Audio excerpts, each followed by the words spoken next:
Hello guys, कैसे हो? Welcome to blog देख रहे हो धार्मिक मकवाना क्लब। तो गाइस मतलब फोन से ब्लॉग बना रहे हैं। देख रहे हो ये फोन और ये मेरे पापा का फोन है।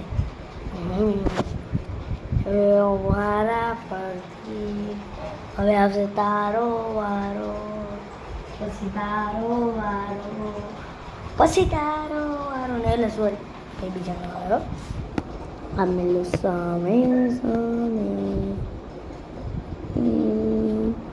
આવું કંઈક લખેલું સામે સામે મેળ્યો તો. હવે આપણે એક વિડીયો